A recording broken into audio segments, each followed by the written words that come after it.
Good morning to this Liquor Licensing Committee meeting on Monday, the 14th of October. We anticipate a rather long session, so the proposed timetable will be a break for a 30-minute lunch at approximately 1 p.m. if needed, all right?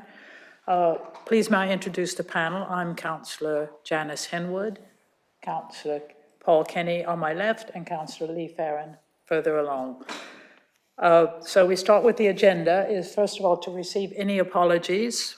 I have none. To receive declarations of interest from any members in respect of any matter on the agenda. I have none. The procedure the licensing panel will follow in considering the application is set out in the Licensing Act 2003, its attendant regulations, and was agreed by the Licensing Committee on the 2nd of February 2005. The licensing panel, in accordance with Rule 14 of the Licensing Act 2003, Hearings, Regulations 2005, may decide to exclude the public from all or part of the hearing where the licensing panel considers that it is in the public interest to do so. Item number 3, to agree by general affirmation the minutes of the previous meeting held on May 22nd, 2024.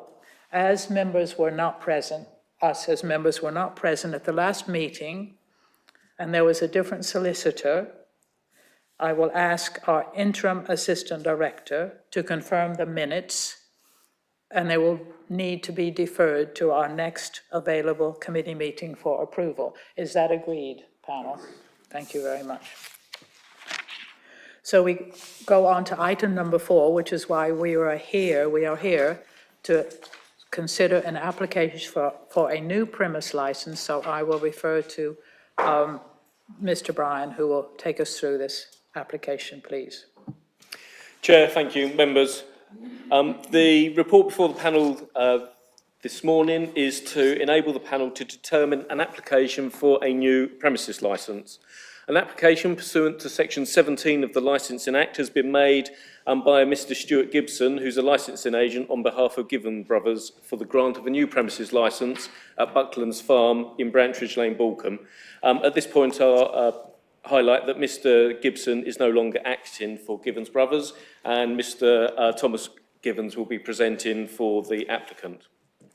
The full application is attached to Appendix 1. Representation has been received by a responsible authority, the Environmental Protection Team, and also representations have been received from a local district councillor, Slaffham Parish Council, and 26 members of the public within the Act referred to as interested parties. The licensing panel is therefore asked to determine the application in accordance with the Licensing Act 2003, the Mid Sussex District Council Statement of Licensing Policy, and the Home Office guidance which is issued under section 182 of the Licensing Act. Having due regard to the applicant's submissions and the relevant representations which are made to it. Now, as part of the background, Bucklands Farm is an established farm premises, accessed from Brantridge Lane in Balcombe. The application itself is to licence 2 separate areas within the farm premises. One area will operate as a bar facility and shop, and a further separate location within the farm estate will operate as an event space, hosting weddings and occasional regulated entertainment. There is a site map and an area plan and photos of the area which are subject to the application, which are attached at appendices 2 and 3, which I will lead the panel through subsequently. Now, the applicant on the application seeks the following licensable activities and timings. The performance of live music, outdoors and indoors, Monday to Sunday, 11 p.m. till midnight. The same times for the performance of recorded music, indoors and outdoors. The provision of late night refreshment for the same timings, 11 p.m. till midnight. And the supply of alcohol for consumption on and off the premises from 12 noon till midnight. It should be noted that the times for live and recorded music are because of the Live Music Act deregulating activities on licensed premises with the benefit of a non-licence between 8 a.m. and 11 p.m. The proposed opening times for the premises will be Monday to Sunday, 12 till midnight. The application was accepted on the 19th of August and concluded on the 16th of September. It was correctly advertised on site and in the Mid-Sussex Times. Representation has been received by a responsible authority, the Mid-Sussex District Council Environmental Protection Team, on the grounds of the prevention of a public nuisance. And representations have been received from 25 members of the public, as I stated, referred to as interested parties, and also from Councillor Prescott, the District Councillor for the Ward of Peace Pottage in Hand Cross, and also from Slafford Parish Council. And the main relevant points raised within these representations relate to the licensing objective of the prevention of a public nuisance. Now, I will point out to the panel, the representations in full are attached to the report in the appendices, that some of the interested parties have included information within their representations which wouldn't actually be relevant for this type of application. For example, the need for planning, permission or consent, location of the premises, the road infrastructure, potential impact on livestock and wildlife, and the area being classed as an area of outstanding beauty. Those items in themselves wouldn't necessarily be relevant. Therefore, I ask that the panel must focus on the relevant parts of the representations only and disregard the irrelevant matters when determining the matter. Now, in the application, also referred to as the operating schedule, the applicant has offered several conditions if the licence was to be granted in full or in part. And it's recommended that these are appended to the licence if the panel decide to grant the licence, together with the mandatory conditions, in addition to any conditions that the panel feel may be necessary or proportionate, having heard the application and the representations. The full details of these are attached at Appendix 4. Now, the applicant, Mr. Thomas Givens, has submitted clarification on the proposed usages for the two areas. He states, bar area, a relaxing mobile bar area with views over the South Downs. We do not want this to be licensed for the whole year. As long term, I potentially want to develop something with more permanence if it's popular. We have no need for amplified music here. The whole point is the scenery and relaxing views, so just alcohol sales till 11 p.m. is more than sufficient for our needs. There's also an ability for it to operate as a daytime place to retail Dillon's wine from next door. Wedding/events area. As shown, an area in the field for the staging of events, weddings up to 12 days a year in line with environmental health guidance. Operating hours 12 to 11, which I will assume is noon to 11 p.m. This area requires amplified music, although a noise management plan will be established to ensure minimal impact to neighbours. I think the reason it got put as all year for the wedding event element was because in the application they didn't specify the different requirements of both sites. Site 1 could realistically become a farm, shop/restaurant one day. That requires a permanency in operating hours that a marquee wedding site does not.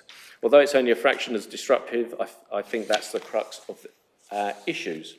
Mr. Givens will be able to explain to the panel exactly what he means and any amendments that he wishes to propose to the panel in respect of his application when he makes his submissions. The panel are aware that the licensing team did receive a noise management plan from Mr. Givens, which was circulated to the panel and to all interested parties and to the environmental protection team. I would ask that if the panel have questions with regard to the particular noise management plan, obviously it's addressed to Mr. Givens, and of course the environmental protection team, being the responsible authority with particular responsibility for public nuisance, are best placed to give their opinion on the noise management plan.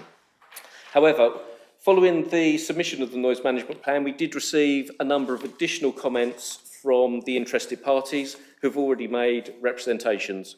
I will go through these with the panel now. Some of the interested parties are here and present, and I'm sure if they feel the need to, they will expand on the comments which they have already made.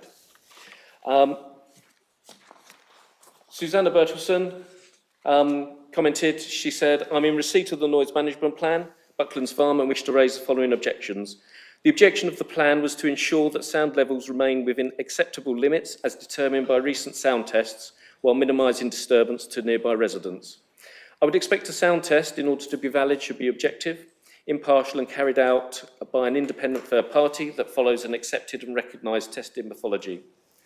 Whereas the noise management plan submitted appears to be performed by the applicant, who cannot be impartial, and uses their own criteria for acceptable limits and test data to make their own inferences on what is a disturbance.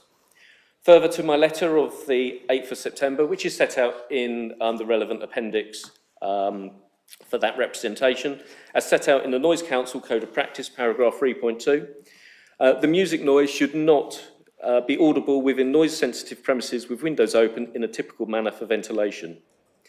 And it goes on to state that the noise level that was heard from the tests on the 28th of September at 14:30 and on the 29th of September at 1900 hours were heard at a loud level both inside and outside our premises. This noise was highly disturbing and a public nuisance. She further states, I would also like to remind you, as set out in my previous representation, the letter of the 8th of September, Lord Bingham's findings were to the effect that any nuisance is public, which materially affects the reasonable comfort and convenience of life of a class of Her Majesty's subjects. As she further states, she accepts and supports the recommendations of Mr. Nick Bennett, the Senior Environmental Health Officer, that an acoustic report and suitable noise management plan were submitted, then we could determine a fair outcome. As such, the submitted plan, noise management plan, is neither suitable nor adequately addresses the concerns regarding public nuisance. Sarah Bray contacted the licensing team to say, I'm writing to let you know that on Sunday evening we were disturbed by loud music at about 7:30, 8 p.m, which was audible in the house. My husband, who has impaired hearing, could hear it. My initial thoughts were someone's having a party, which I thought was odd on a Sunday evening with the volume so high, and if it had continued, I would have complained. My understanding is that it was some kind of test being done by Bucklands Farm as part of their premises licence application. If this became a regular occurrence, it would definitely be a public nuisance.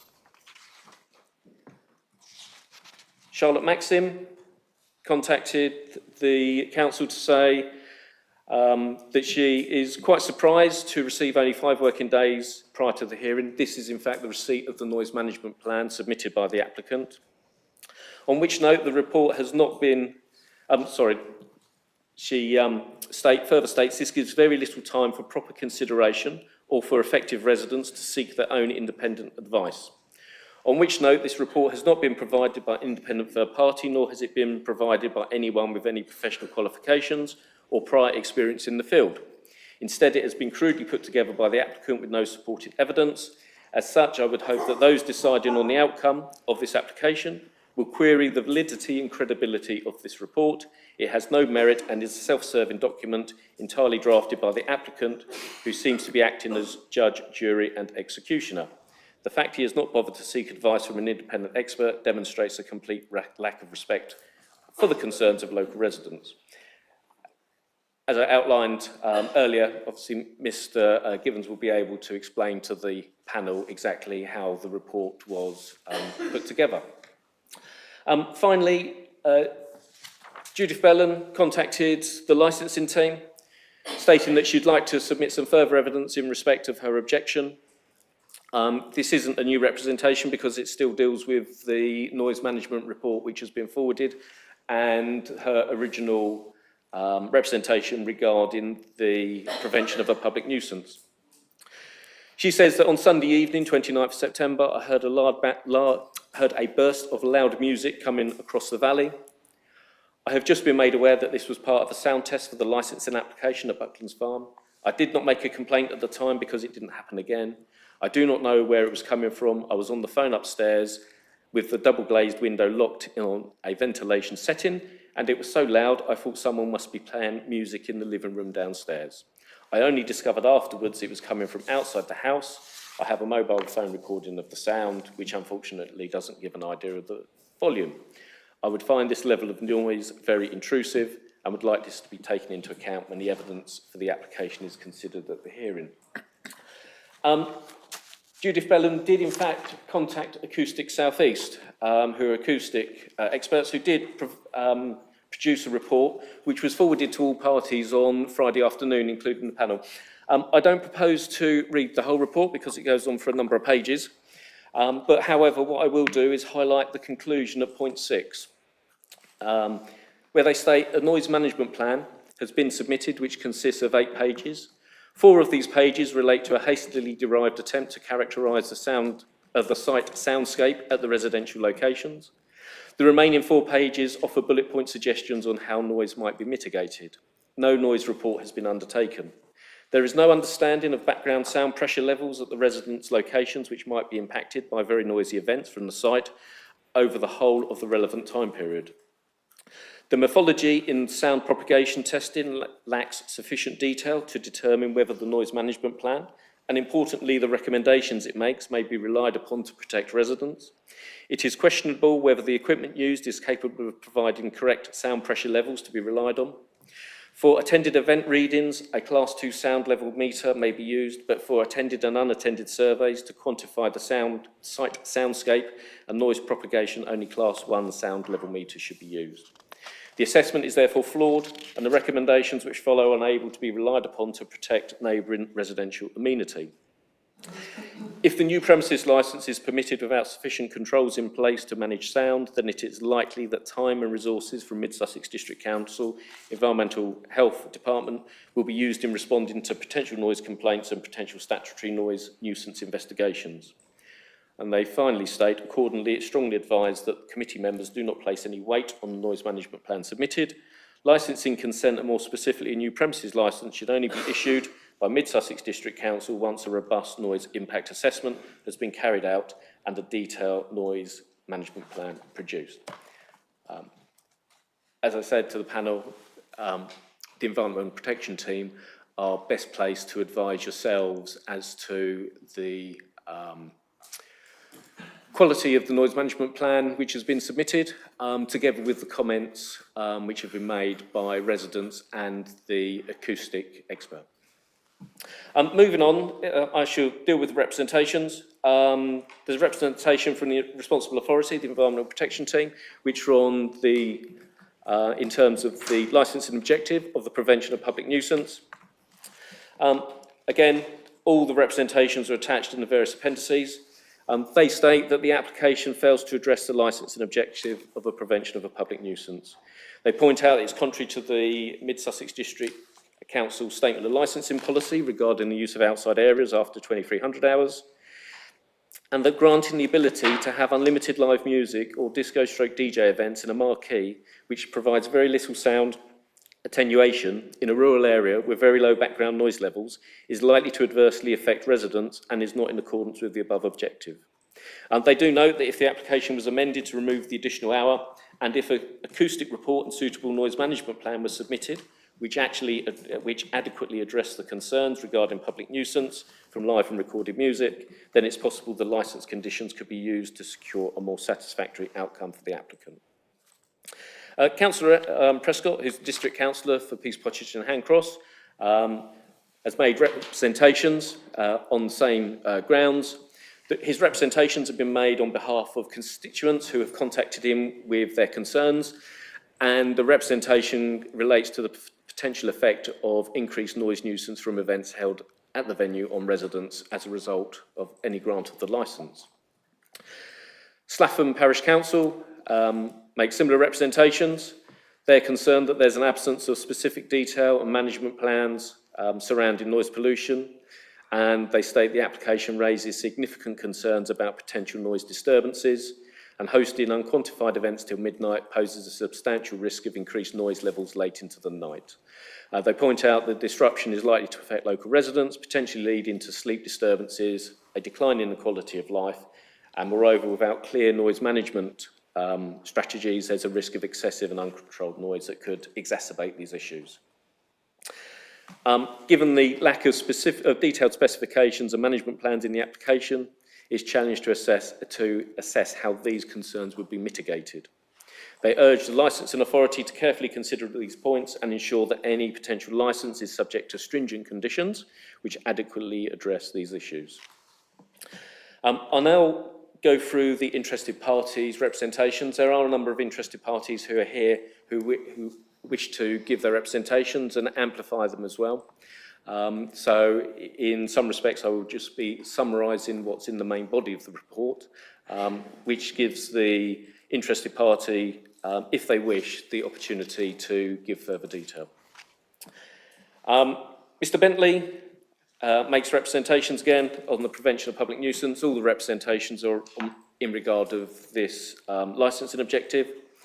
He states he can hear music and even voices from properties which are around 3/4 of a mile north of his house, and the application for the licence is a shorter distance from his property, and without doubt, any live music will be heard in his property. He therefore strongly feels that this would become a nuisance should the application be passed. Terry Henry states that they have previously heard noise from parties on occasions, but as these were one-off events, they didn't feel the need to complain. However, the sound travels despite the distance of their property, and they are still disturbed by the noise. They state that as the application looks to host weddings parties on a regular basis, it would cause a public nuisance. Further comments within the representation provided more detail of previous events in the area which have caused a noise nuisance, and also questioning the measures mentioned in the application regarding pointing speakers in a particular direction, as there are properties all round Bucklands Farm. And they also outlined that the application as stands requests licensable activities 7 days a week past midnight, and this would pose a serious threat of serious disruption to the residents. Mr and Mrs Freeman, representations details that the licence would disrupt the peace and quiet of the area, greatly affecting residents' ability to enjoy their homes and surroundings. Events with noise from midday to midnight every day would interfere with the comfort of locals, especially at night when residents are expected to rest in peace. It further outlines the fact that the proposed wedding venue is closer to the site than detailed in the application, and they also question the measures within the application to mitigate noise from the events. John and Liz Price make representations that as a neighbouring property close to Bucklands Farm, the noise impact of the grant of the licence would be materially adversely affecting them by the playing of live or recorded music 7 days a week between the hours of 11 and midnight, and the operation of both an indoor and outdoor bar. Judith Bellon, representation, she states her properties are situated approximately 960 metres across the valley from the proposed location. She has sent in a map to show the relative distance, which forms part of the appendix. She states she's lived at the property for just over a year, and states the lie of the land encloses the valley in such a way as to cause any sound to travel and echo. She explains that even the sound of a chainsaw being used in the woods, for example, is clear and distinct even when operating some distance away, and therefore considers the noise of artificially amplified live and recorded music during the afternoon and evening would be clearly audible from her property, and would therefore disturb the tranquility of her situation and cause her a public nuisance.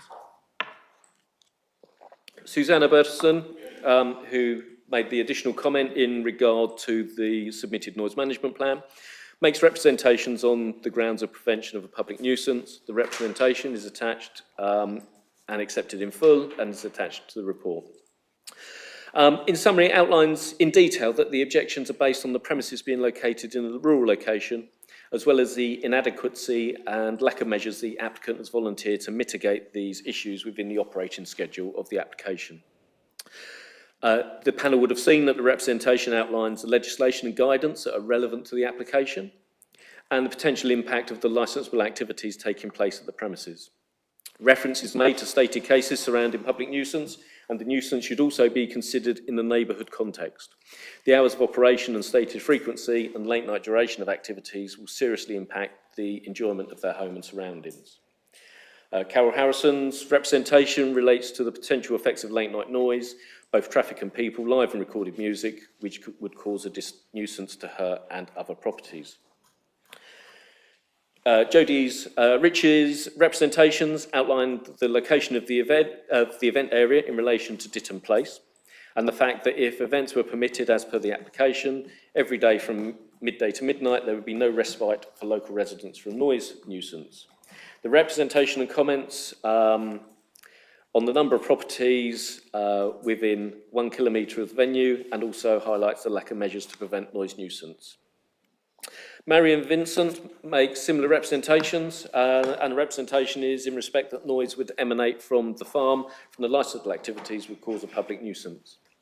Laura Clark's representation is in respect to noise that would emanate from the farm, from the licensable activities, highlighting that she lives with her family just below the farm, and that with frequent noise they wouldn't be able to live at their home, they have young children, and it would be extremely disruptive to them. Nicholas Moore states that any live music event in close proximity to his house is going to have a massive impact on quality of life due to late night noise.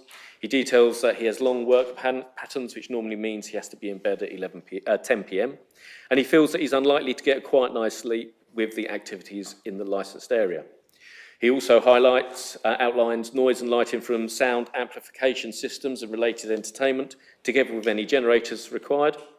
And he comments on the long hours of operation that have been applied for, and the application is disproportionate and unreasonable. Robert Dowdall's comments outline the fact that in the evening he can hear distant traffic and train noise, and the prospect of amplified music and customer noise potentially 7 days a week until midnight is likely to be intrusive and is alarming. Stephen Long outlines the Environmental Protection Act of 1990, section 79, where noise pollution can constitute a statutory nuisance if it's deemed to be unreasonably and substantially interfere with the use and enjoyment of someone's property. Obviously, I would point out that matters under the Environmental Protection Act are dealt with by the Environmental Protection Team, and it's something that they would consider if a licence was granted. And other acts are not a consideration for yourselves, but obviously you can bear that in mind when considering the representation. Because he further states that the proposed development, which includes the hosting of late night events with amplified music, has the potential to breach these protections for local residents. In particular, he states amplified music, given the rural setting where background noise levels are low, amplified music from events at the proposed venue will carry far and wide, particularly at night, when natural sound dampening is minimal. This could cause a statutory nuisance to nearby homes, disrupting the peace and quiet that is characteristic of rural living.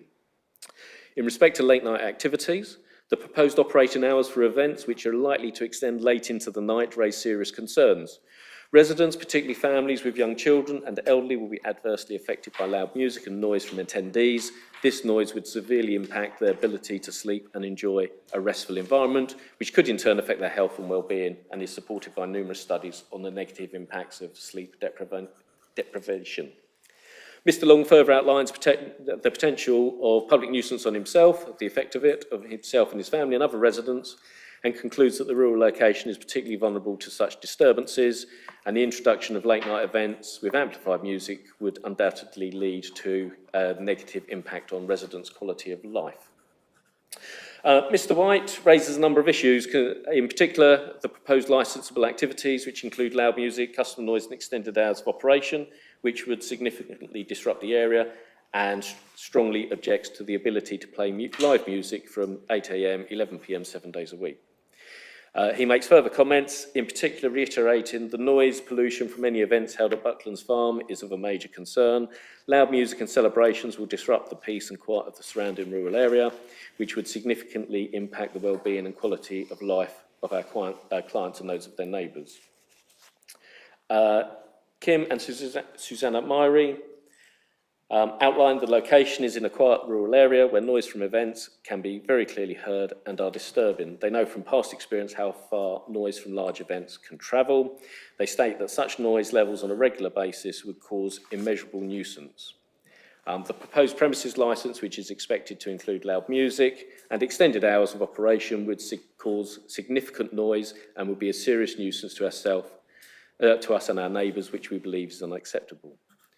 Robert Taylor states that the noise pollution of live and recorded music would make life hell for the local residents of Brantridge Lane and possibly further afield towards Balcombe and Hand Cross. Mr. Ritchie's highlights the impact of noise to the local community and the fact he is approximately 400 metres due south-east of the proposed event location. In particular, he states, I have extensive experience in sound amplification as I was involved in the live music industry for 7 years. The most intrusive is the bass signal, which is comprehensively used in all music and travels easily. The proposal to have live music potentially every day from midnight to midday would be hugely detrimental to myself and other residents during our day-to-day living. It would most certainly blight the experience of all living here, as we have already experienced noise echoing around the valley from various sources. And he goes on to explain the sounds that can be currently heard at his location, such as traffic on the AM23 and trains passing through the Balcombe Tunnel. Mr. and Mrs. Stevens outlined it as a particularly quiet area.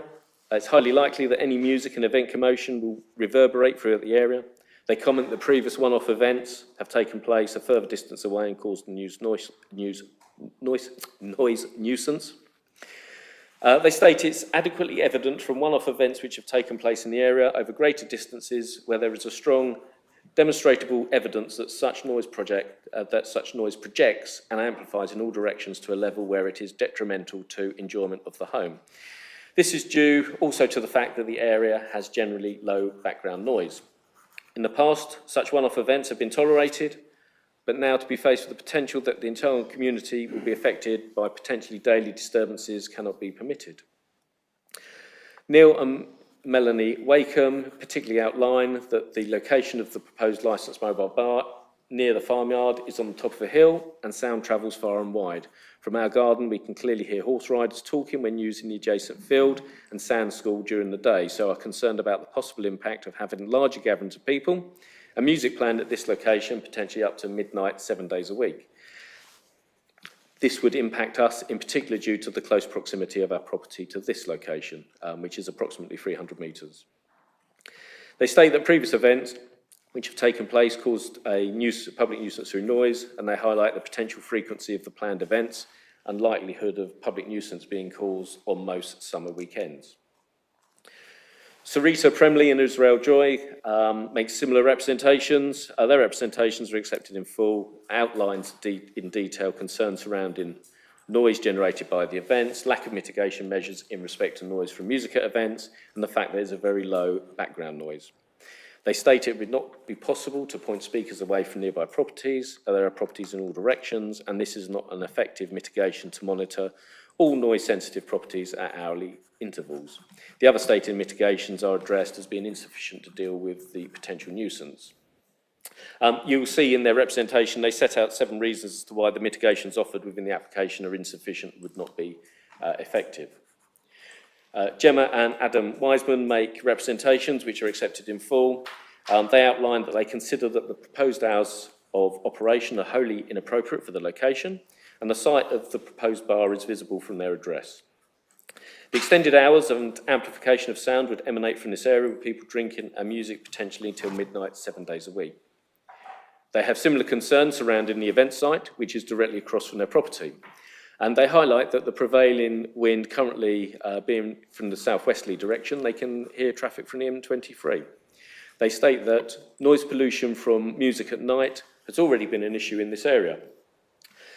There have been prior instances of live music in the woods at or close to Bucklands Farm, where due to the peace and quiet location, it's been quite possible to hear the music, including bass and associated vibrations from within our property at night and even with the windows closed. The idea that this could be a situation every night of the week or even every weekend, particularly during the summer months, when events would be most viable, would be highly disruptive to the community and out of character for the area. They also outline additional concerns surrounding potential for light pollution from the operation of the event area and bar area.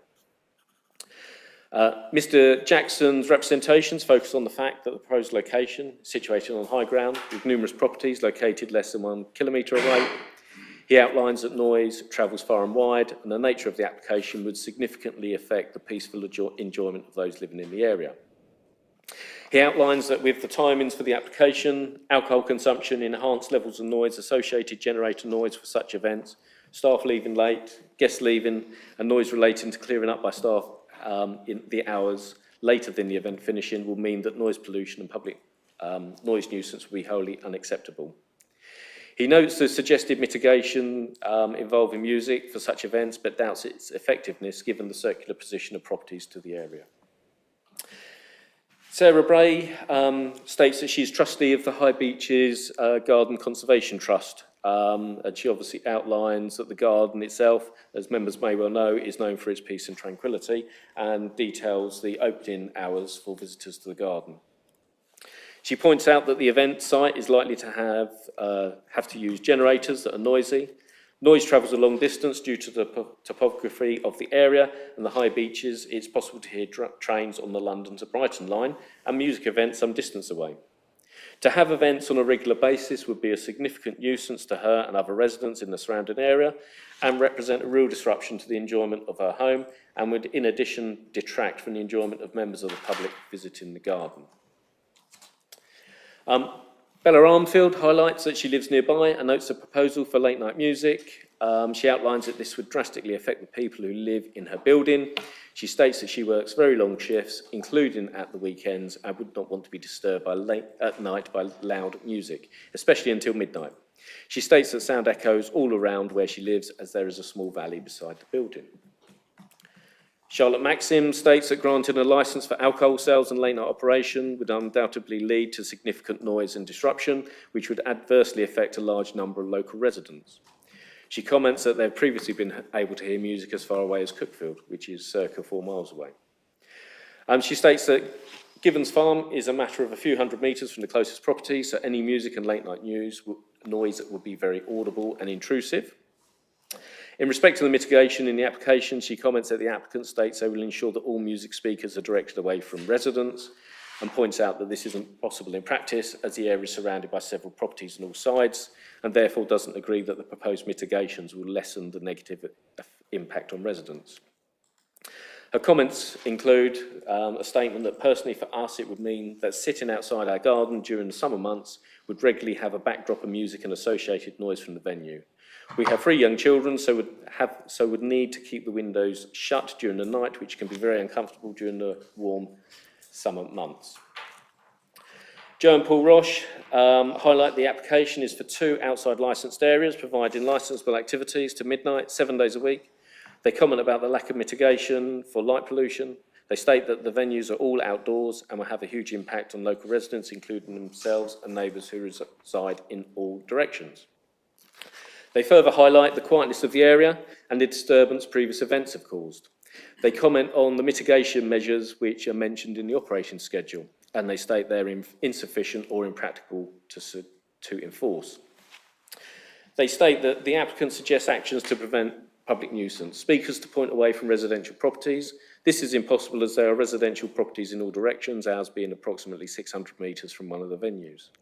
Speakers located as far from noise sensitive areas. Again, this does nothing to remove the noise as we and many other neighbours are under a kilometre from the venue, which is to be outdoors. The comment responsible taxi companies to be put on standby. They comment that this is nonsensical concept and means nothing. There are no local taxi companies. We know from experience that those from surrounding towns do not offer a standby provision. They need booking weeks in advance. CCTV to identify unruly behaviour in relation to noise. They comment that this merely acknowledges that our concern over unruly behaviour and noise is justified and does nothing to stop it. And the comment use of car stereos is prohibited. They comment that this is impossible to impose or police. Those are the representations for the interested parties, hopefully summarised accurately for yourselves, but as I say, their representations are attached in full to the report which the panel have had a chance to read.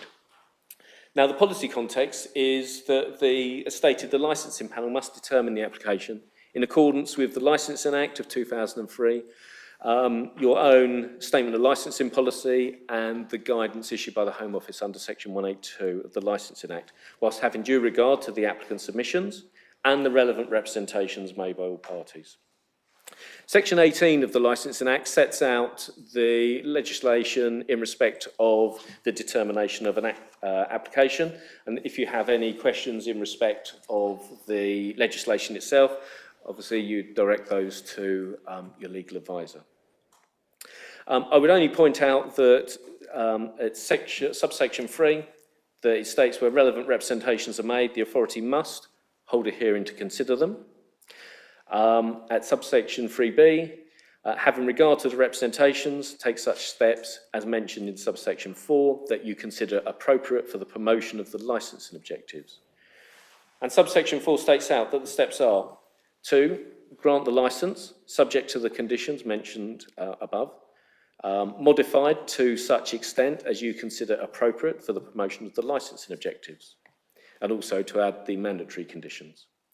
You can also decide to grant the licence and to exclude from the scope of the licence any of the licensable activities to which the application refers. You can refuse to specify a person in the licence as a premises supervisor. And finally, having considered the application and representations made, the panel can decide that you need to reject the application. Relevant representations. The Licensing Act 2003 is quite clear that representations have to address one or more of the 4 licensing objectives, which are the prevention of crime and disorder, the promotion of public safety, the prevention of a public nuisance, and the prevention of harm to children and young persons. And a representation is relevant if it is about the likely effect of the grant of the licence on the promotion of the licence objectives. So the objector must establish that such a consequence is a likely effect of the grant, i.e. more probable than not. In the report, I have set out various parts of the 182 guidance, which I know the panel are well versed in. There's one or two which I will highlight, obviously for the benefit of interested parties. At 9.3, where representation concerning the licensing objective is made by a responsible authority about a proposed operating schedule, and it is relevant, the licensing authority's discretion will be engaged. It will also be engaged if another person makes relevant representations to the licensing authority. Representations can be made in opposition to or in support of an application and can be made by any individual, body or business which has grounds to do so.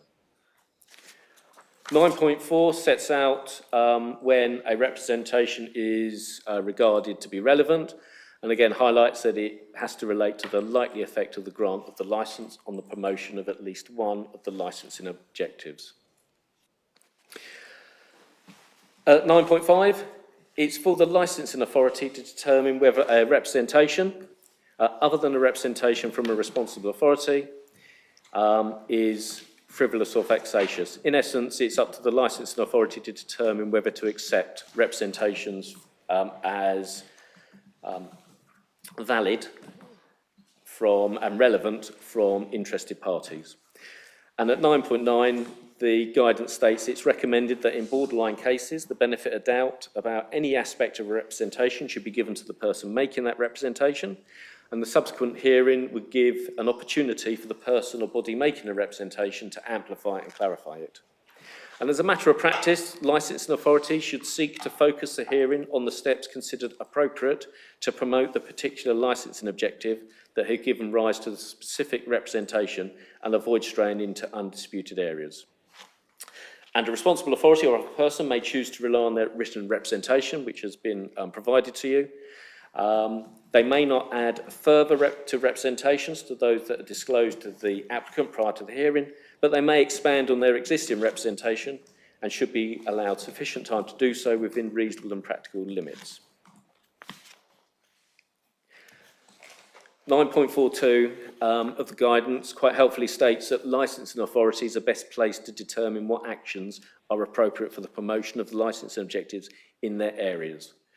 All licensing determinations should be considered on a case-by-case basis. They should take into account any representations or objections that have been made from responsible authorities or other persons, and representations made by the applicant or premises user, as the case may be, and your determination should be evidence-based, justified, and being appropriate for the promotion of the licensing objectives and proportionate to what is intended to achieve.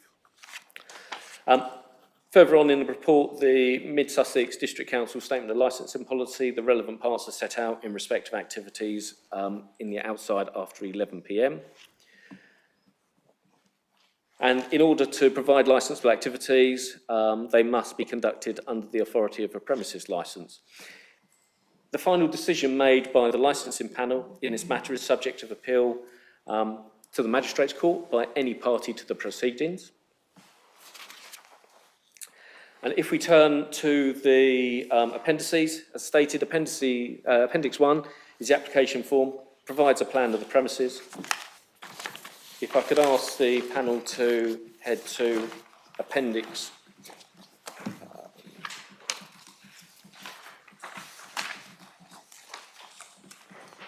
plan, which I have produced, which may perhaps give a better idea of the context.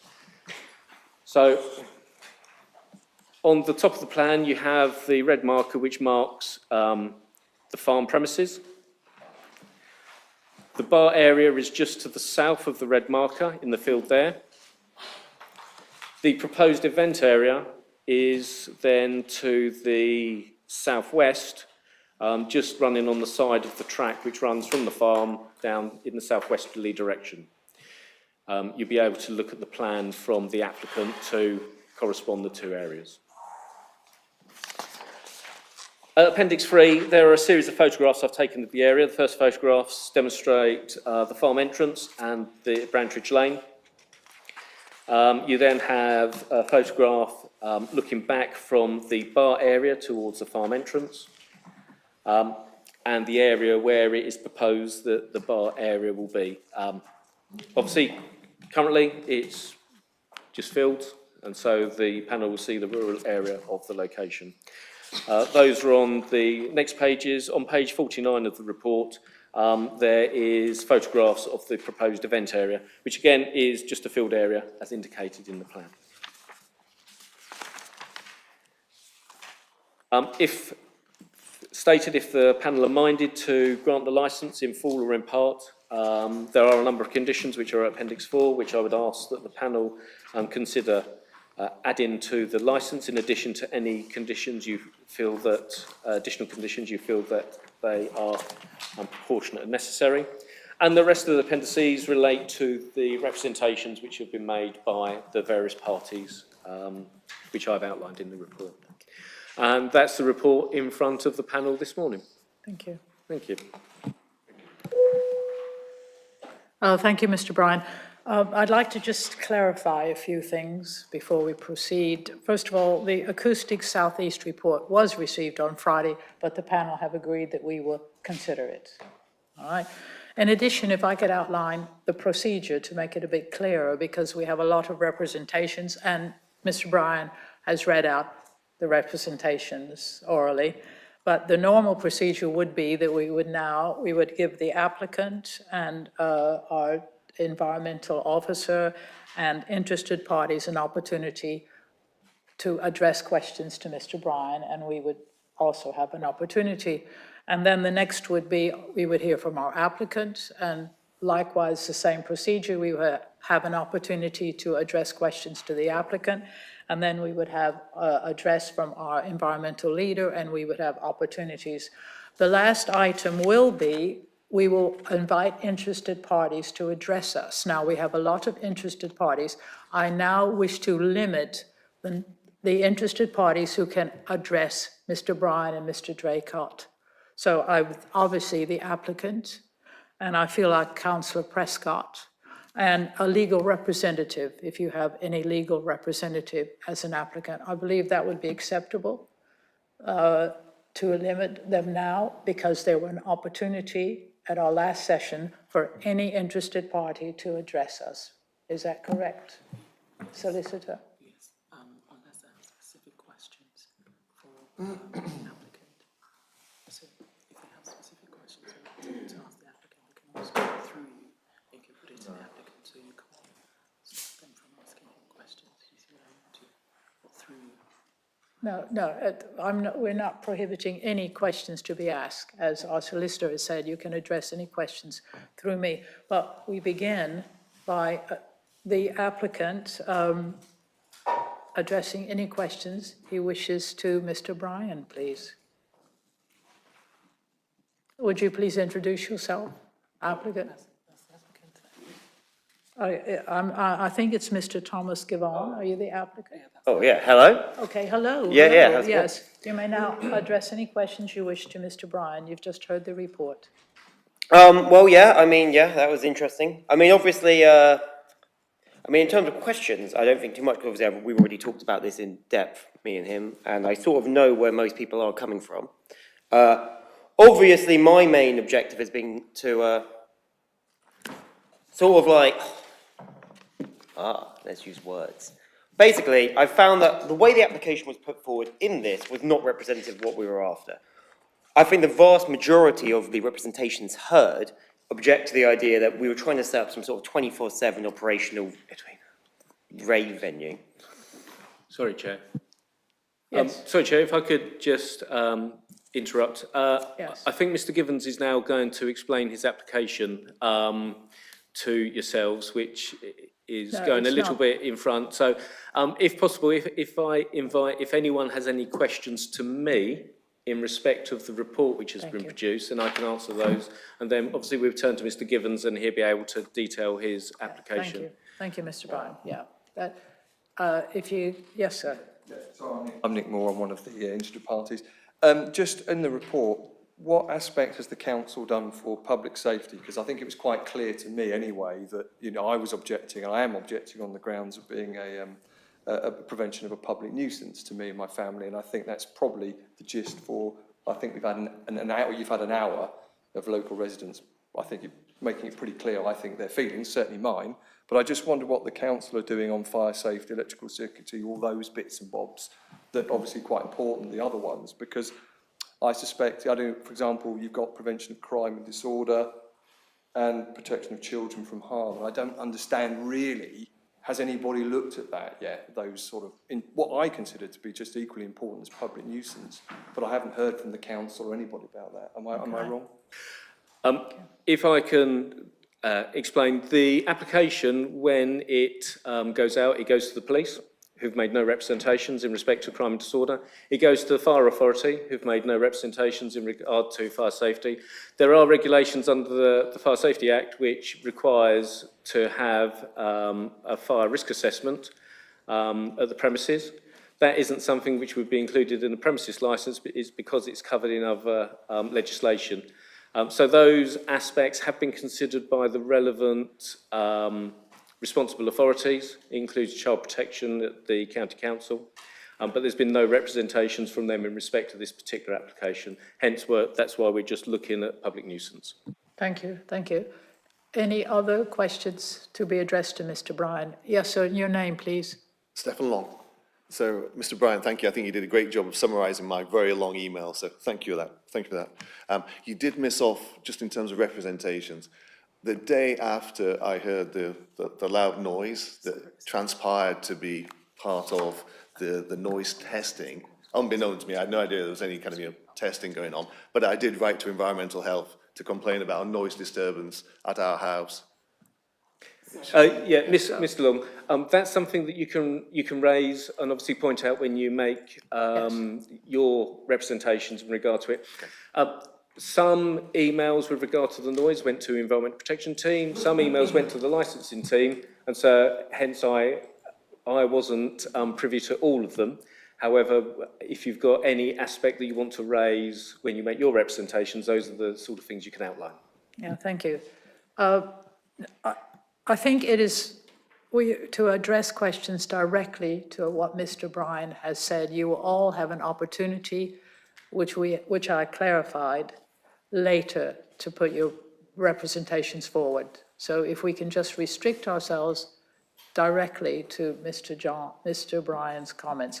So I'm going to actually call on Mr. Draycott. Have you got any particular questions to address? I mean, I can raise my objection when I'm invited to. I mean, I completely concur with what Mr. Bryan has said in terms of the response to the applicant's noise management plan and the assessment of that management plan by Acoustics South East. That's one thing I would like to stress, but I can mention that later. Thank you as very well. much. Thank you very much. Any particular questions directly to comments from Mr. Bryan? Well, the panel, I shall ask you, have you any questions particularly to address to Mr. Bryan? No? Okay. Thank you very much. The next item was obviously to allow the applicant to present his representation, but the applicant... I think he may have just disappeared to use the facilities upstairs and he's on his way back. Okay, okay, yes. I'll check it first. Specific, yeah, okay, that's fine, yes, okay, yes. Okay, Mr. Mr. Thomas, is it Mr.? We sort of cut you off, but what the position was, if you had any particular directly questions to address Mr. Bryan, you will have an opportunity to present your case. But Yes, this is particularly to do with Mr. Bryan, anything he said that you questioned or? I don't question anything. I think it's fairly clear what he said. I Thank think you I very much, understand sir. it, and I think, yeah, I'm good. Okay, thank you very much. So we move on to your opportunity to address this group, your representation for your case, please.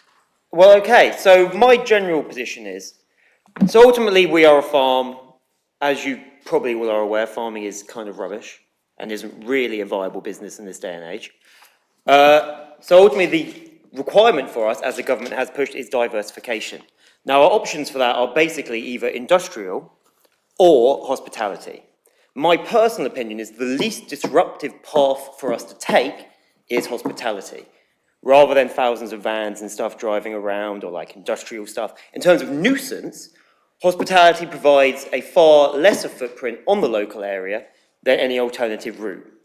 So as a result, I've pursued an application in which we're trying to push what is a fairly non-nuisance causing approach to providing a viable business for us to run and push forward with. Now, the bar area in itself, I think, is at least something the local community can enjoy and come together with and work together with and benefit from. The wedding venue area, I understand that seems to be the largest cause of concern, and I'm willing and have pushed for measures to try to mitigate any annoyance to anyone, such as the 12-day limit and obviously limiting the speakers we use, etc., etc. Now, I know there was a lot of concern about the noise management plan we went in. Now, obviously, if we're only doing 12 days a year, was it viable for us to spend thousands getting a professional noise management plan done in? Probably not. In fact, it would probably be better just not to do it. Now, you can argue whether that is utterly right, but ultimately, we use sound equipment, we went to the various zones, we turned the speakers on. Now, we use decibel meters. They didn't pick up any sound. Now, obviously, I am not these people, I wasn't in their house at the time. Some people say they heard something. Now, I don't know if they did or if they didn't. All I can say is the equipment we used didn't detect any noise. At least not variable with the background that already existed. In fact, some of the sites which claim to be incredibly quiet sound more like a motorway anyway. But, I mean, I'm not going to throw accusations. Personally, I think the ultimate nuisance that a bar area can cause is minimal to nothing, particularly when compared to the already functioning commercial enterprise that exists. Are people going to want to go to a bar for a scenic view in the middle of the night? Probably not. Do I want it to run till midnight? No. The only reason the midnight thing was pushed was because of the long-term potential development of that area into a restaurant. Now, for now, I don't think there's any interest in pushing that. And obviously, if while we're running, people do complain and there are issues, that plan will probably end up being scrapped. But at the moment, I think our best option is to see how things go and sort of like push forward. I mean, I didn't use an acoustic sonar to measure the noise, but ultimately with what we were using had a margin of error of 1.5 decibels. And again, it didn't pick up any change. And I just feel like if that is the case, then how can anyone argue that what we're causing is a public nuisance? Because ultimately, some noise existing isn't a public nuisance. Everything creates noise. People existing creates noise. People living in the house creates noise. There's always going to be some noise that exists from any endeavor, commercial or residential or whatever. People doing an extension makes noise. The question is the noise present enough to constitute a public nuisance, something that affects their living, their day-to-day life? And even if there was a bit of noise for 12 days, I don't think that would constitute that. It would be less than 3% of the year. In fact, I would argue that there's multiple things that happen anyway in our local area that are more annoying and public nuisance causing than that. So yeah, I mean, what else to say is there really? I mean,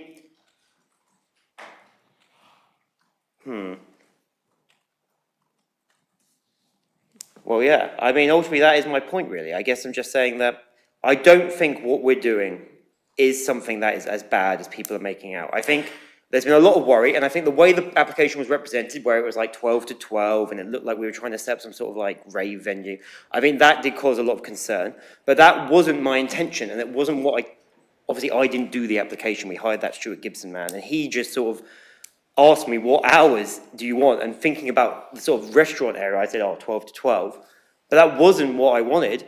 I'm thinking the sort of area, the bar area, would probably only be operating 12 to 9 to 12 to 10, really realistically anyway, because people are only going to come there in the day to enjoy the view and have a relaxing beer on a Saturday or Friday. The weddings, yes, admittedly, there will be a noise background, but then again, every single business has some sort of noise background. In fact, I've been to wedding venues in the local area, in rural areas, that operate and obviously do make noise. You can hear it driving up to them, and yet they are licensed and operate and are able to build a productive relationship with their neighbours. And I don't think we're in a situation where that is impossible. And I consider myself a reasonable man, and obviously, like as I've said in what I've put forward, I've given them criteria to complain, I've given them opportunity to provide feedback, and I'm more than willing to listen to issues and to try to work together, you know, to try to make something where we can have a business that functions and actually can exist in the modern economy and push the objectives that the government has pushed forward with diversification and making a kind of local economy that can function. And obviously, like, what is an AONB really? An AONB is an area of outstanding natural beauty, but that beauty can only be functional if people can enjoy it. What's the point of walling it off and surrounding it up? At that point, I mean, you've basically just got Antarctica. It's not really that good for for most people. And ultimately what I'm building, I think, is something to help the entire community, not just maybe the people who live on Branchridge Lane, but people who live across Sussex and maybe the South East, who want to come and enjoy the countryside while they're stuck in some sort of concrete block in the middle of nowhere, and actually have an opportunity, you know, to engage with things that they don't normally engage with. So really, I mean, that's all I'm really trying to do, and I think, I don't know, I think it's all been a bit overblown personally, but whatever. I mean, people are entitled to their own opinions, and I mean, I'll take on whatever they've got on board, and I really just want to come to some sort of conclusion where we can all come together and, you know, work something out. Thank you, Mr. Gavin. Now, I will ask Mr. Bryan if he has any questions to address to Mr. Gavin. No, I haven't got any questions. Thank you, Chair. Thank you. Mr. Draycott, have you any questions to address? No questions from me. Thank you very much. So, an interested party? Is there an interested party that has a question? Have you got a microphone? Okay, let's allow. Yeah, just picking up on you some. Obviously you feel the emotion in the room, Tom. You know, and you've made the comment there that you didn't want to spend any money on sound testing equipment. The sound testing you used was £28 off of Amazon. That's not a representation. I've taken my own readings, and the background noise are very, very low. We live very close. We're on top of a hill, and the sound travels extremely far. Okay. So take it on mind. It's directing any questions. You will have an opportunity to present your case when we've listened to all the parties. Okay, thank you very much. Is that correct? No. Right, okay. Shall I answer that? Would you like to answer that? Well, obviously, you know, I would just say one thing, and that is, with the advancements in modern microphone technology, £28 gets you a pretty good microphone these days. So I wouldn't necessarily say that just because the thing I used was cheap means it was worthless. In fact, I would go so far as saying that we know it is certified by like various bodies to be within 1.5 decibels of accuracy. Now, I mean, just because we didn't get a Astute class submarine sonar system doesn't necessarily mean that the readings are worthless. And in fact, further than that, I would suggest that we're not trying to prove that there's no noise at all. We're trying to prove that the noise isn't a public nuisance. And those two are not the same thing. If the equipment can't even detect it with 1.5 decibels of variance, then I find it hard to believe that what you could call that noise is a public nuisance. Perhaps it could be recordable, but is it a public nuisance? And I don't think it is.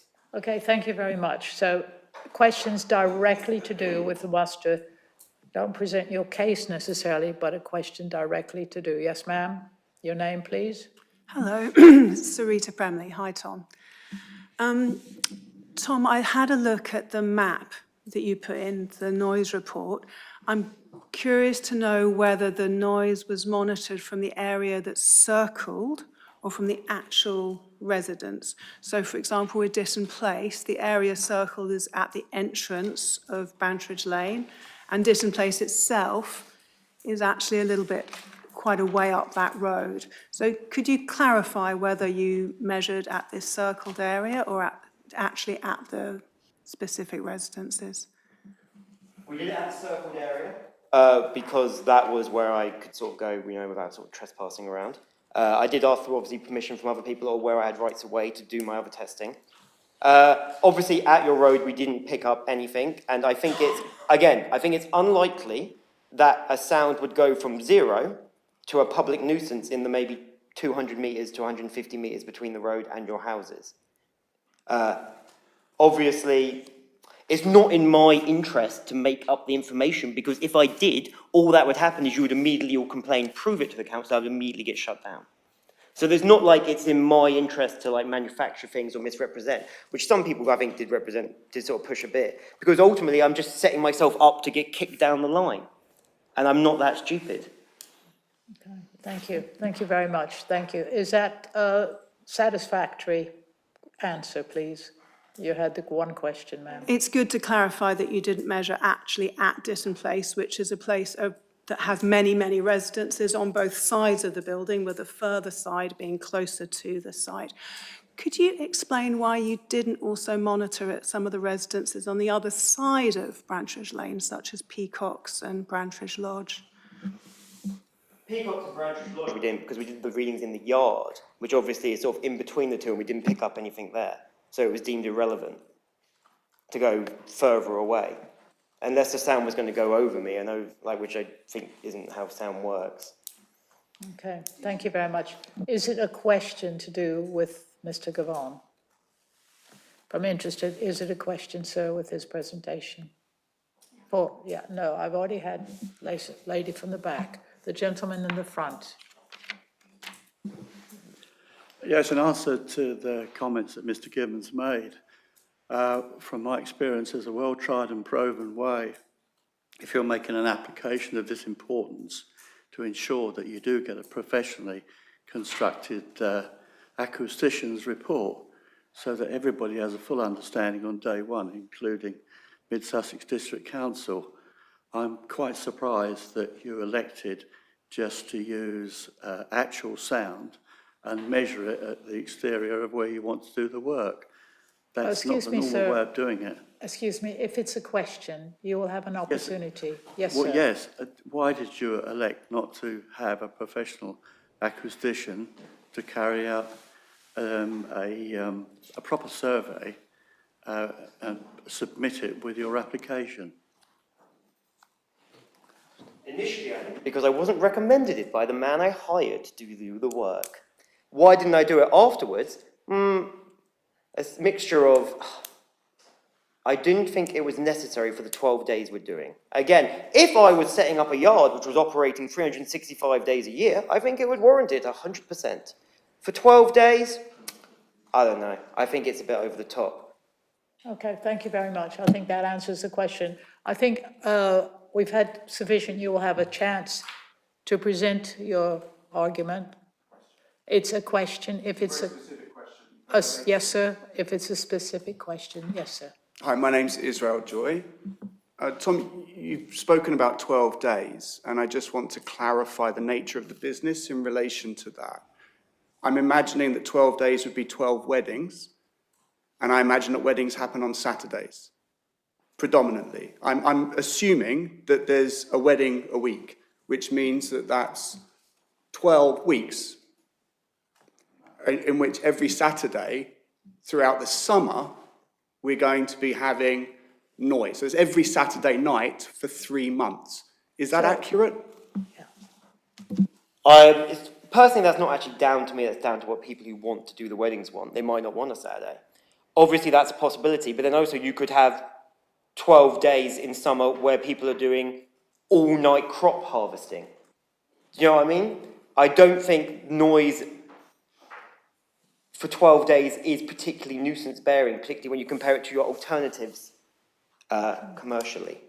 Thank you very much. Now, I open it up to the panel if they have questions for Mr. Givon. Panel, yes. I've got a couple of questions for you. What's your relationship to Bucklands Farm? Is it a family business? Yes. Yeah, so I'm the son, the eldest. My brother was meant to be here, but he couldn't get off work. Okay, that's fine.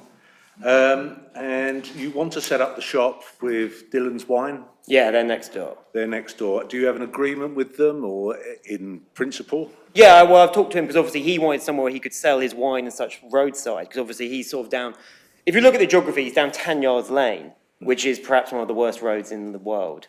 Yeah. So obviously his issue is he has no ability to move the wine roadside if he wants to sell it. So my idea really was, especially at the top site, to have a sort of farm shop sort of bar area where people can sort of purchase sort of local goods and stuff and maybe buy a beer. But you have an agreement in principle? Yeah, I've texted him over and sort of talked about it. Okay. But I haven't got an official contract yet. What are your thoughts on, a lot of people talk about generators. Are you thinking generators, electricity, and what's your thoughts on water waste, toilets? Water is already all hooked up because it just happened to be there for when it was an old dairy farm. Okay. So I've already got that. Sewage, I've got Portaloos, so I just use those. Okay. Already own them. But if you're a restaurant or a shop, you'll need water waste. Yes, water waste at Standard that water. area. Yeah. Well, that area is going to be redeveloped anyway to create a proper sort of thing. I've already got the quote to put the mains electric in. And we're sort of just working on that now. But obviously I was trying to get the license approval before I Makes sense. went ahead with it all. Yeah. Okay, thank you. Any questions, councillor Kenny? Yeah, starting with a quick follow-up on that one, just to make sure I've understood. So for the event area, you have Portaloos, or are you intending to develop? I'm going to get the toilet blocks you get, the classics at music festivals, they're just like a block with running water and toilet facilities in it, but you can just wheel them away. And then, more generally, just so I understand, one of the problems with the original application is that it just described events in general. Are you saying that there will only be wedding events, no other form of music event? I would say weddings and sort of perhaps like birthday party type things, all the sort of same sort of general outline of like a singular event just being attended by people. Private events? Is that Private a good events. way to describe it? Yes, Yeah. yes, yes. Yeah. Okay. And on the sort of like this difficult subject of your testing, was it entirely a sort of a DIY? Did you do the testing yourself, or did you involve any kind of professional, any kind of company at all to help you out with it? Did you do it? I used the guidance put online on multiple council websites and sort of read through that and then saw how they did it and then just sort of copied it. All right, sure. Okay. That's fine. Cheers. Thank you. Is that sufficient, panel? Thank you very much. Now, we will ask Mr. Draycott, Environmental Protection Leader, to address us, please. Thank you, Mr. Chairman. Yeah, so as environmental protection, we objected to the application. And that was, as has been said, on the grounds of one of the licensing objectives, the prevention of public nuisance. Because we're concerned that noise from the site the likely effect would be a public nuisance without sufficient, unless we had sufficient confidence that the information supplied to us could dispel that concern. So the events will be outside, they'll be in a marquee. The noise attenuation that you get in that type of scenario is certainly uncertain, but it's minimal. It's minimal. The sound attenuation is minimal from a marquee. And the area itself is very low background noise. And so any noise that is created is easily noticeable, and it's more likely to create an effect, a negative effect. So that's why we really wanted, and we recommended, an acoustic report that's supplied with the application. Now, we wanted an acoustic report and a noise management plan. Quite late in the day, we obviously received the noise management plan, which purported to have to embed within it an acoustic characterisation of the area. Now, unfortunately, that really hasn't given us any confidence that the report can bear any weight in this setting.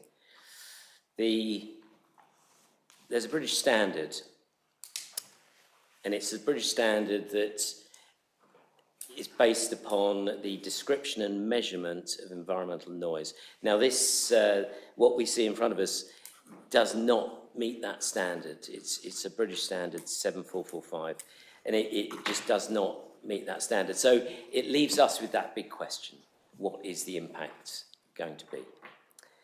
And clearly what we need is a competent acoustician to apply themselves to this question. You know, what is the impact going to be? And we don't have that. I mean, there's been discussion about the type of equipment being used. The equipment that was used is not what we call an integrating sound level meter, so it doesn't enable the measurement parameters to describe environmental noise and to assess it against true background noise. It doesn't permit that because it doesn't integrate the sound with the time. And that's why the Acoustic Southeast report, it does pinpoint that, and it should be noted that that is a good assessment of the noise management plan as submitted. And what it basically says is you can't rely on it. You can't rely on it to make that assessment. And I'd concur with that. I'd agree with that. So unfortunately, from our perspective, what we needed was an acoustic report and a noise management plan to give us the confidence to say public nuisance will not be created here. And we don't have that at this time. And so we're maintaining our objection. Thank you, Mr. Draco. I'll start with Mr. Bryan. Have you any questions? No, Chair, no questions. Okay. I'll start with the applicant. Have you any questions directly to do with Mr. Draco? No? No, I'm okay. All right. An interested party, any direct questions to do with Mr. Draco? I think that's Mr. Rogers, is it? Nick Moore. Nick Moore, Yeah. Mr. Moore. Well, directly, I'm just wondering what we as residents are supposed to do when, you know, to me, somebody's just inflicted a testing system on me without asking my consent or my family's consent. I'm just wondering what procedures I mean, is this going to carry on for the next 10 years of my life? Don't know. So what is the appropriate thing to do as a resident in my position, please? In terms of the testing... Well, in terms of future testing, well, so far testing has been inflicted upon us all without unless anyone's given their consent, because I certainly didn't. So is it going to carry on? And my concern is this is just a process. And the reason I'm so interested in having to get so involved, I didn't want to be here today, but you're putting the liability on me to prove there's a public nuisance, and I have to prove that, because that's what your rules say, isn't it? I have to show a likely effect. So I'm concerned now to more testing comes down the line. What am I supposed to do? Am I supposed to keep going and get a professional acoustic sound operation every time this happens? Allow Mr. Draco to answer your question, please. So when the testing was undertaken, we received, as Mr. Bryant has said, we received 4 separate complaints about noise. And we can investigate those and have instigated an investigation by providing diaries. And if they're frequent enough, if the noise intrusion is frequent enough, we can use our powers under the statutory nuisance provisions of the Environmental Protection Act. So we can do that. So that is the safeguard. The whole point of considering, we're not talking about the testing here, but the applicant's submission and the request for a licence here. The whole point is to prevent public nuisance. And so if we're raising an objection because we think a public nuisance will occur. And so that is our safeguard. That is the safeguard for those around. Thank you very much. So it would appear as keeping a diary, if there were offensive noise, keep a diary and then report into our Environmental Protection Agency. Thank you very much. Panel, Mr. Councillor, any question? Councillor Kenny, yes. I'm interested in this topic of frequency. Are we in an either-or situation here? Let's imagine that a professional report had been commissioned and it said that there was no discernible level, and yet there would still be 12 events a year. How important is the frequency, and is uncertainty important in that? I mean, is 12 days a year of some level of nuisance acceptable? Is it made worse if it's random? Is it better if it's predictable? Could you just explore some of those issues? There's a noise code of practice which relates to outdoor events. We call it the POP code. It's like outdoor entertainment venues. It's geared towards. So the whole principle is that the noisier events are, the less you can have. So it's a good question to ask about frequency, because the more that occur, the lower the limit is permitted. Permitted. And so, if it's it's possible you can have events that are heard by people and can be at levels which are not low levels, but you can only have very few of them. And generally it would be 3. However, it still could be a statutory nuisance if it occurs, very late into the night, for example, or goes on for a protracted time. So there's still the backstop of statutory nuisance, but the principle of the POP code, the noise code of practice, is that the more events you have, the lower the permitted levels are, to the point where, anything after 11 o'clock, you'd be talking about inaudibility at nearest residential. And if you were having very frequent events, more than 12, 15, 20, you'd expect inaudibility at those properties. Because if it's inaudible at the nearest receptors, then it's okay. But that's why you need to have objective assessments, which you can rely upon to give you that assurance that it's not going to be a problem. Okay, thank you. Thank you very much. Follow-up question? Yes, of course. Yeah, so it's really interesting. Thank you very much. In the POP code guidance, and you talk about events that, let's, for the sake of talking, imagine a situation where it is deemed to be slightly a noisy event. Is there anything in that guidance that would say, okay, an intermediate, it's not really loud, it's a bit loud, 6 events or 10 events? Is the guidance as metric as that? Would we be able to, were a professional report to be commissioned, would it give us that guidance? Well, it's okay up to this many. Would it be that clear? It would give some parameters or some indication of number of events, given the measures, given the levels that were recorded at the nearest residential receptors. It would have, and it's graduated. There are sort of 3 categories, and in the area where you want frequent events, you're heading into the inaudibility. Okay, so I have a question. Actually, I'm following the procedure. Your opportunity will come later. Oh, no, Okay. it's a question for Mr. Jacob. I beg your pardon? It's a question for Mr. Jacob. A question relating to what his comments were. All right, I will go forward. It's a very quick question, Mr. Jacobs. Actually, Councillor Henwood mentioned keeping a diary.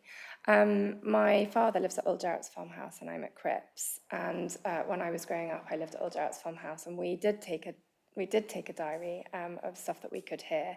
But because we didn't have any proof, this is sort of in the days before recording equipment, nothing was done about it. So how can we, is there another, apart from just literally, I mean, because in theory and in Tom's defence, anybody could just write down, last night I heard a big bang, and no one can prove whether that was actually happened or not. So could you expand on that? Thank you. Thank you.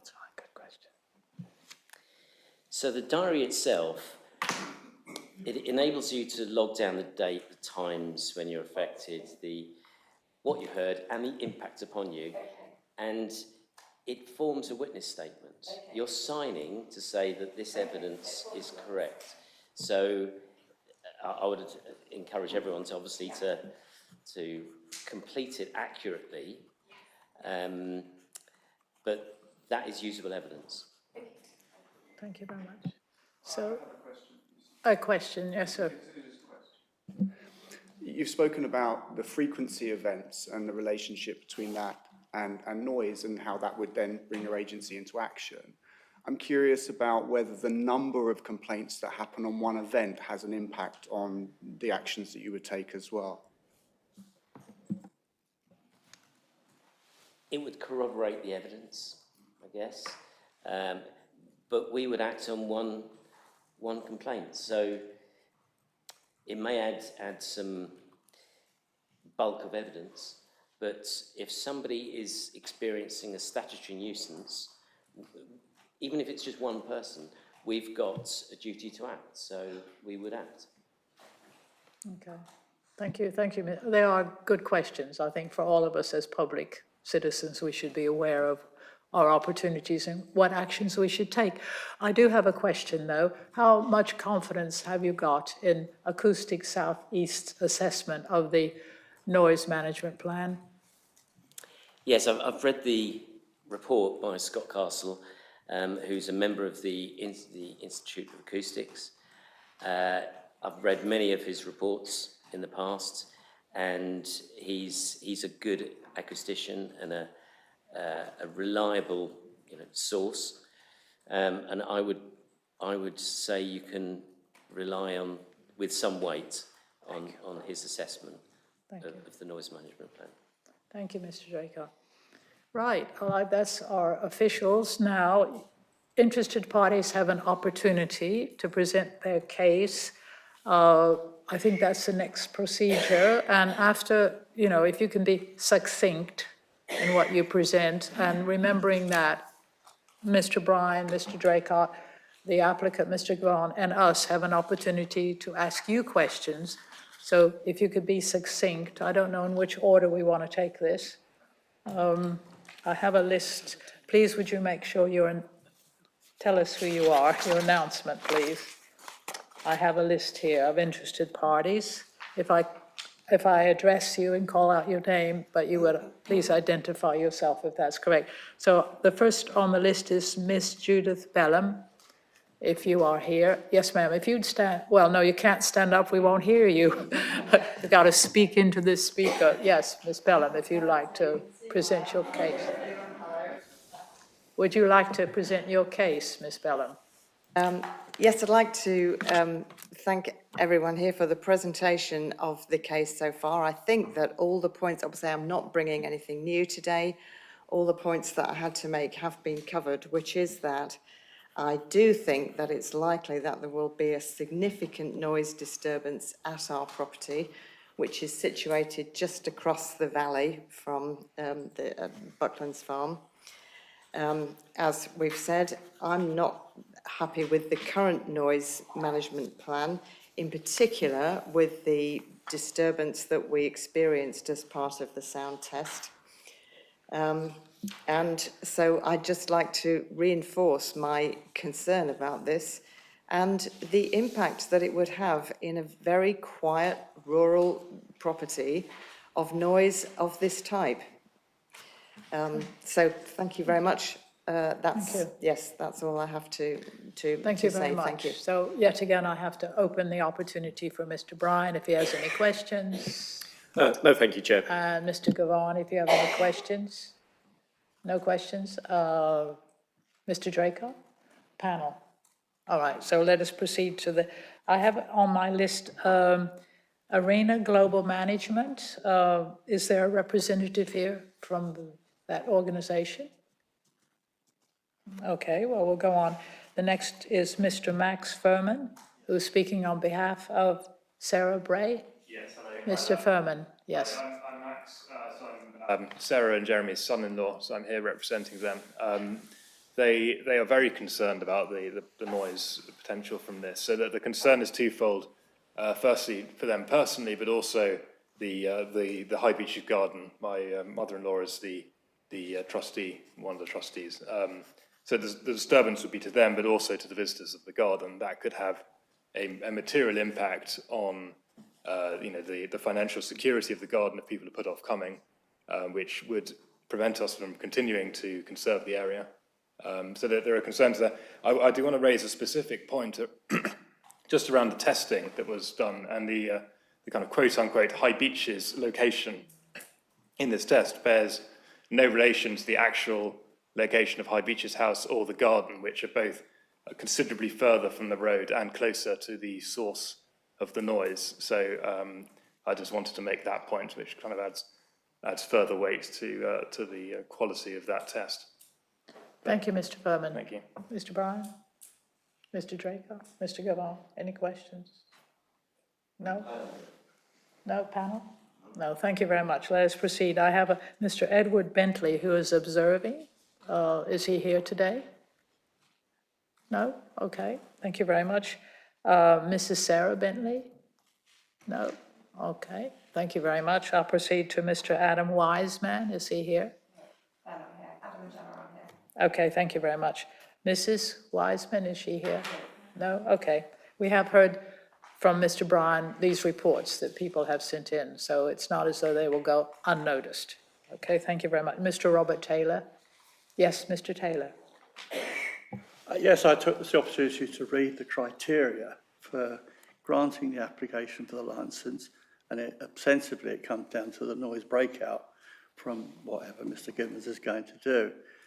However, I'm presuming when you consider this application that you'll be speaking possibly to your transport people, because I know we're not supposed to start mentioning traffic coming and going, but you need to reflect on the size and the length of Brantford Lane.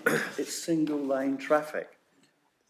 And we have had over the years Chair, numerous. if I could apologise to Mr. Yes. Taylor, I do have to come in and point out that the traffic is not a relevant consideration for yourselves. So if I could ask Mr. Taylor just to refer to his representations. My apologies, Mr. Taylor. My question was, Yes. I was presuming that Mid-Sussex, when you make your deliberations, every application we've ever had in our area is turned down because of the lane. But we are addressing only licensing I understand consideration. that, Thank you very much, Mr. Taylor. Public nuisance is what we are addressing at this meeting. Okay, But thank you for your comments. How about Mr. Roach? Mr. Roach here? No? No, and Laura's Joe. And Mrs. Roach, okay. And Miss Ritchie's, okay. Oh, would you like to make a comment, please? I think we all struggle to understand how you can separate the two when it comes to planning applications and licensing, because it seems to be so meshed up. But anyway, we'll Okay. move on. I have a very personal addition that I would like to add in here, and I did put it in my submission, but I think probably for personal protection, Mr. Bryant has blacked it out, but I'm not, thank you for that, but I'm not precious about it. Since the age of 15, I've struggled with ME, or chronic fatigue syndrome, or you might want to call it long COVID now as the classy sort of name for it. It is a professional diagnosis. I haven't self-diagnosed, and it was a professor of neurology who gave me that diagnosis. For me, living in a quiet environment is absolutely critical because I need to rest during the day. I also have 3-year-old twins, which is certainly not conducive to anyone with ME. But they obviously need to sleep. I'm right at the bottom of the field that would have the mobile bar in. I can hear an awful lot that's going on there. If the doors or windows are open, I can hear what goes on there. It's actually very enjoyable. I'm a horse rider and I can hear them going. It's not a noise I dislike, but my point is it's audible. And so if it were to be music, it would mean that I go to bed about 8:30, 9 o'clock. It would severely impact my health. Okay, thank you very much for that. And you are allowed to add additional comments to your original Well, statement. it was in my original Thank you very comment. much. Yes, It but was Mr. just- Okay, Mr. Bryan, any questions? It's not a question, it's just an observation that was taken out because it was personal medical details, but I'm thankful for you for clearing it. And thank you for that. Mr. Draycott? Panel? Okay, let us proceed. Councillor Prescott? Thank you, Chair, councillors.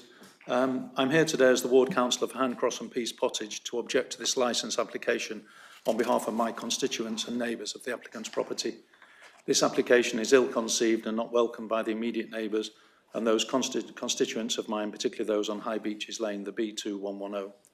Bucklands Farm, the applicant's property, sits central in the mid-Sussex area of outstanding natural beauty and is bordered by residential properties pepper-potted across this beautiful landscape.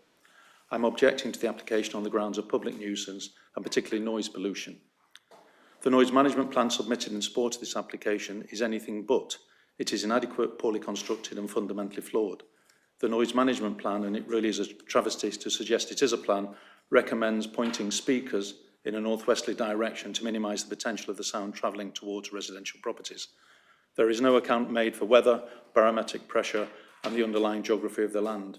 And as a quick aside, I live 2 miles from Leonards Lee Gardens and I'm frequently disturbed by loud noise from their events, particularly when the wind blows in my direction. The plan fails to consider any noise other than that of music. No reference is made to the sounds and noise from setting the venue up, the noise of excited guests and cars on their arrival. No consideration has been made for the noise of amplified speech during the celebrations and the noise from guests outside and adjacent to the venue in smoking areas and the like. The noise of unsupervised children playing and caterers and all their equipment whilst they set up the event.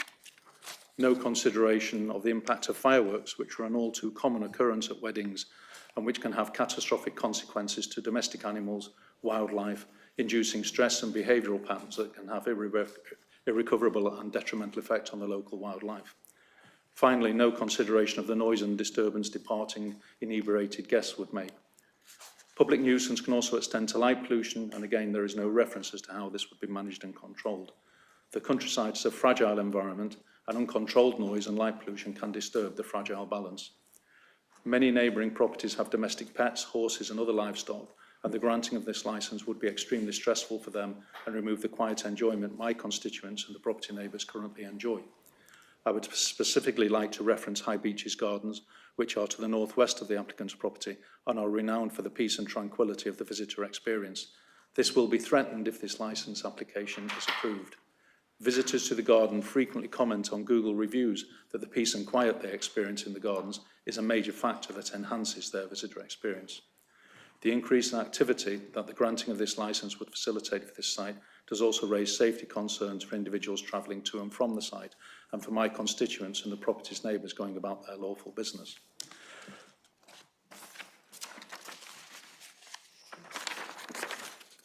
So in summary, this application is not welcomed by my constituents or the Buckland Farm neighbours, and it will be detrimental to those near and far and to the local wildlife and the peaceful surrounds of the AONB. So I therefore ask you to reject. Thank you. Thank you, Mr. Beck. Mr. Bryan, Mr. Draycott, go on. I'll just say one thing, and that is I have no interest in shooting any fireworks. Okay. Thank you, panel. No. Mr. Moore, I believe we've already heard from you quite a bit. Yeah, Mike. Well, you've kind of feel like we have to because you put it all onto us, haven't you? Because we have to sort of prove that there's a likelihood of a public nuisance. So I've got better things to do here than trying to earn a living. The only thing I would say is I share care for my little nephew following the sad death of my sister from cancer. And we deliberately stayed in the countryside because it's quiet and he can recover there and we can give him the love and nurture he desires. What I don't need is this, what I consider a vexatious applicant inflicting noise upon me. Thank you, Mr. Moore. That's all I want to say. Thank you. That's okay. I don't mean to cut you short. It's perfect. Thank you. Mr. Bryan? No questions, but just an observation that unfortunately the procedure is set out in the Licensing Act and it's not something which we are intentionally inflicting on you, Mr. Moore. Thank you. Thank you. Thank you, Mr. Bryan. Mr. Draycott, any questions? No. Mr. Gavon? No, panel? No? Okay. I don't know how the next one is going to work, but I will call. I think there's some folks who probably haven't registered, but I also I have a Miss Wakeham on my list. Is she here? Mr., do you wish to address the panel? Yeah, I'd just reiterate the noise pollution. Unfortunately, we're at Peacocks, which is on top of the hill, and the location there, even though Thomas tried to put it in a ravine, it is on the top of the hill and sound dispersed a long way. We can hear Ardingly, we can actually hear Lennersley sometimes as well, and unfortunately the location there, sound travels wide and far. Thank you. Thank you, Mr. Wakeham. Mr. Bryan, any questions? No, I think we're okay. I think there are other folks here, and I have the ability to, if anyone else would like to address the panel, if they would like to give their name, even if they are not on my particular list. Yes, ma'am, your name first. Thank you. Sarita Premley. And I'm at Oak Tree Cottage, which is one of the bungalows on Ditton Place. Ditton Place being a very large building with converted flats. I want to draw your attention to something I read on a website about noise and noise pollution, which drew attention to the particular difficulty of dealing with noise from a wedding, because they start off very quiet and then they kind of explode into noise suddenly with music and applause and stuff. And it's very difficult for the brain to tune out, as opposed to just a constant background noise at the same level all day, which would be the case for many events. So that's one particular difficulty with the applicant's nature of his business. I hear him saying all businesses make noise. I just want to make clear that this particular business will create a very difficult kind of noise. I also want to draw your attention to the nature of the people attending a wedding. We're not talking about a pub where you'd have regulars who could be trained to behave well in a quiet rural location. We're talking about one-off attendees who come feeling entitled to have the time of their life, celebrate a one-off occasion. It's a special day, it's a once-in-a-lifetime thing. They have zero motivation to be quiet, to respect neighbours. They're never going to come back. Alcohol is only a disinhibiting influence, which makes them even less likely to be cooperative. On a personal note, similar to Jodie, I have a diagnosed condition of fibromyalgia, which also requires rest and quiet, and that's why I choose to live where I live. Thank you very much. Thank you. Now, I will allow, if anyone else wishes to speak, to address the group. Mr. Long, I believe you were on this list. I skipped you off. Sorry about that. That's fine. As I mentioned earlier, I think Mr. Bryan did a fantastic job summarising my points, but the one thing I will just flag is that I had no idea about the sound testing that was going on, but the day after that morning, I did write to Environmental Health to report noise disturbance. I had no idea where it came from, but I did. Obviously, it kind of transpires that way. That's where it came from. So outside of knowing that this was kind of planned, so there clearly was noise disturbance that happened. Okay. Thank you, Mr. Long. Any questions, Mr. Bryan, Mr. Panel? Is there anyone else in the audience who wishes to address this? There are nothing more frustrating than to arrive full of something to say and being prohibited. So I believe that's where we yes, ma'am. Hello, I'm Fiona Bigwood. I live at Brandridge Park. I just want to say we live opposite where the bar is intending to put it. We have a house and there's 12 Mews cottages there, which are all rented out. So there's quite a lot of people living at that property that would be really affected by the noise. from the bar area at the top of the Wings Museum by the entrance. So I just wanted to point that out. Oh, okay. Any questions, any more, please? All right, yes, sir. I'd just like to say, that I live in this area because it's quiet. This is one of the reasons that I moved out of a city, is to come and live in a quiet, rural location. And it's my opinion, especially having, witnessed the fact that on the back of these tests, there were 4 complaints that went in from people who had no idea those tests were happening. That this is, very, very probably going to be a public nuisance for noise.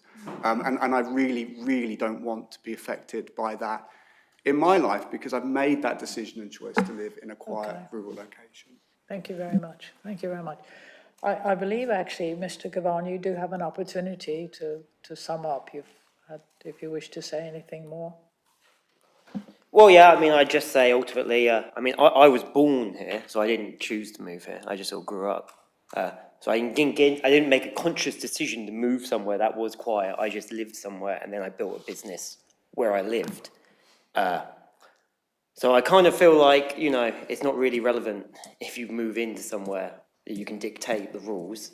I think ultimately the countryside is a place of business, as it has been since agriculture was invented. It is not some kind of theme park for people's, viewing. And ultimately, it is the commercial aspect that has to come first, because otherwise there will be no local economy. If there's no farms managing the land, there'll be no fields for you to enjoy. It'll just be overgrown mess. Ultimately, we need the money to maintain the land which you all enjoy.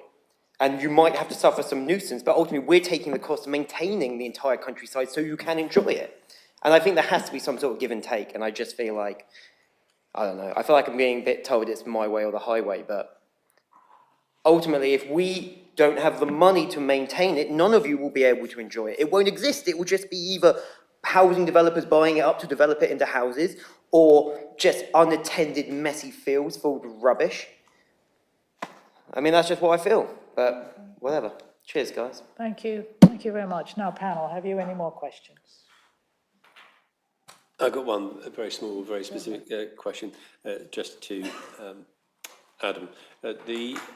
Roughly speaking, how much would it cost to have a fully compliant, rounded report? How expensive? It doesn't have to be precise, a range. I'd estimate between £1,500 and £2,000. Okay, thank you. Councillor Farron, any questions? No? Okay, I believe we're over to the monitoring officer now Okay. to dismiss us.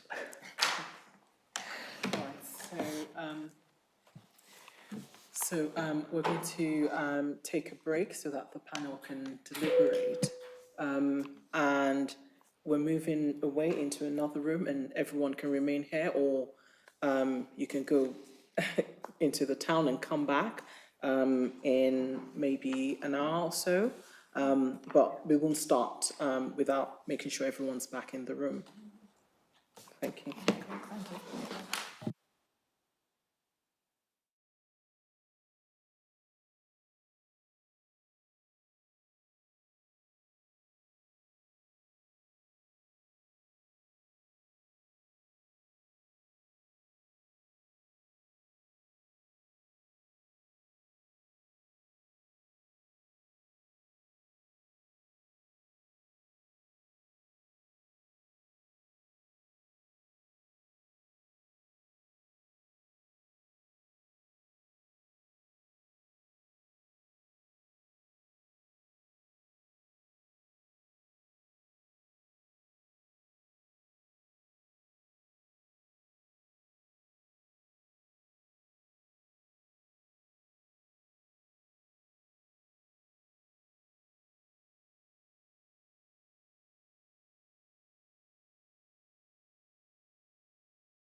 Okay, right.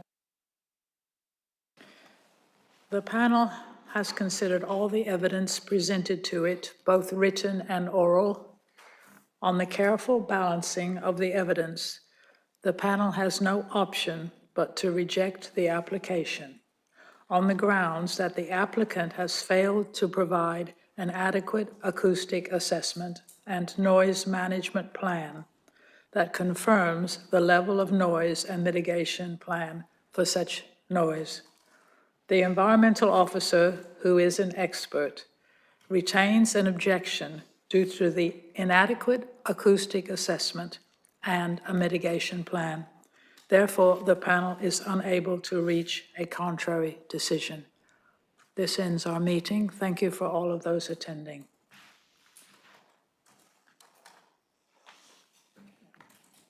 Stream is now in.